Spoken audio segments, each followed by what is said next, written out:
What's up guys, it's me Lumos Theromax, and today we're actually going to cover Dark Crisis issue number 6. And to catch you up with kind of what we've done so far, essentially Superman and Earth's heroes have broken out of the clutches of all the individual worlds that Pariah has trapped everyone inside, and kind of scared Pariah a little bit.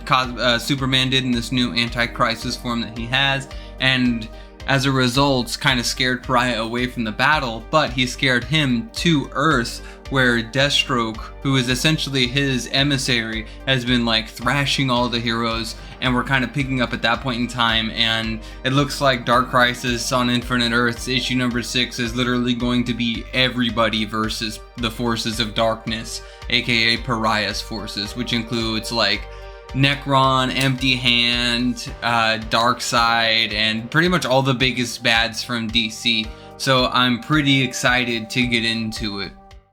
Okay, so it looks like we're starting off with some sort of... Holy cow, it looks like... Okay, no, it's Mr. Terrific. Okay, I thought it was John for a second. Now he's trying to reach out to them and tell them that, yo, you've gotta reach out, you've gotta come home, but they can't decipher what he's saying, and unfortunately it looks like the anti-monitor shadows are literally rolling out of the Black Lantern battery that they were supposed to destroy if Hal never had come back. It was pretty unfortunate. So it looks like there's a battle on all different sides of both the universe and wherever it is Pariah finds himself. Whoa, we have an inner monologue from Pariah? Okay. Possibly the Great Darkness reaching out to him. That's some interesting stuff. That's some real interesting stuff. And meanwhile, on the battle on Earth, everyone and their cat and dogs are just going ham on one another, dude. Holy cow. It's like everybody versus all the villains ever, man. This is pretty wild. With amps. Okay, we got some interesting monologue from Pariah here. And Pariah really does want to undo what he's done so far. It's like Deathstroke somewhat willingly gave into this situation, but now he's just being jobbed. Beast Boy and Deathstroke throwing hands at one another. They ain't having it. However, where we were before, whereas the rest of the Justice League is trapped in Pariah's home base of operations. It says worlds away from Earth Zero, so maybe in the multiverse still? Flash is worried that there's going to be no home to go to whenever they get back. Uh-oh, Hal's prophesizing with Necron's power here. He's able to use Necron's connection to the darkness to follow you here. Maybe he can use his ring to connect him to the rest of the core. Okay, let's go. Unfortunately, it looks like it's not going to be able to break the League away from their ties to these worlds, because in the last chapter it appears that these two worlds, or the Justice League's heroes, were tied to the worlds Pariah had imprisoned them in, or they had possibly literally died and he resurrected them to inside those worlds. Oh, and then there's Barry saying in Brightest Day, fusing Speed Force powers with Hal Jordan's ring. What is this, bro? This is crazy. Oh no, and Frankenstein literally got ripped in half by Darkseid, bro. This is getting wild.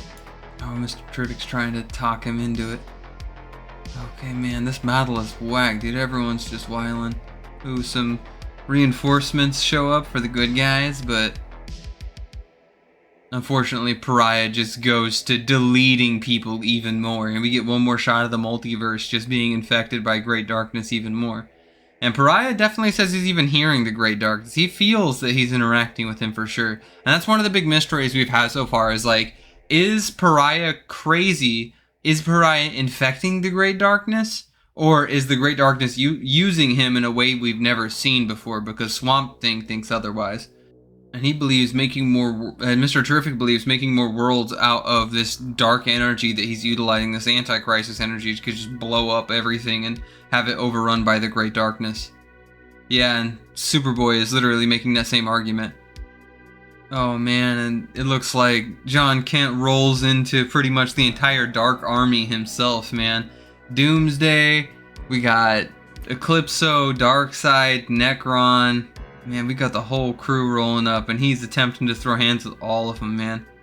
God, and Pariah's just deleting them all one by one, man. This is rough. And it appears everyone is defeated. Oh, wait, what?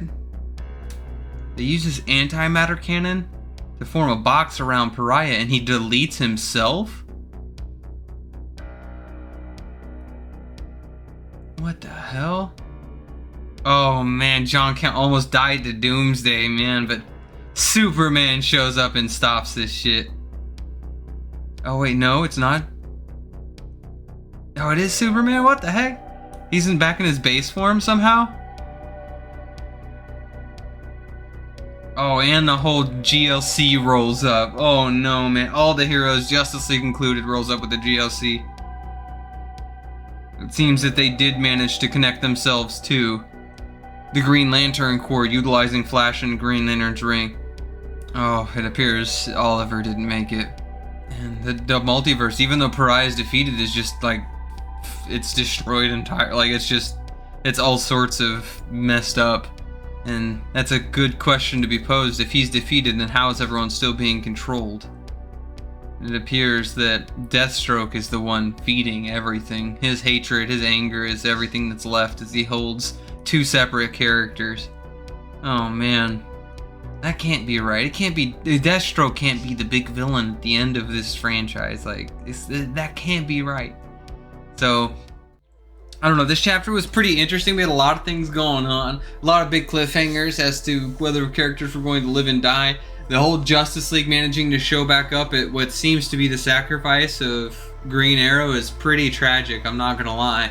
And I'm really curious to see how exactly they're going to undo what is done, because even though Pariah is defeated, like, obviously we have Deathstroke in the way. We got one issue left, and that's not gonna, like, they have to figure out how to, like, unbreak the multiverse, and then also how to stop these infinite worlds that are made out of anti-crisis energy from, like, destroying everything within the cosmology, because this event is so crazy. It's literally affecting everything within DC cosmology.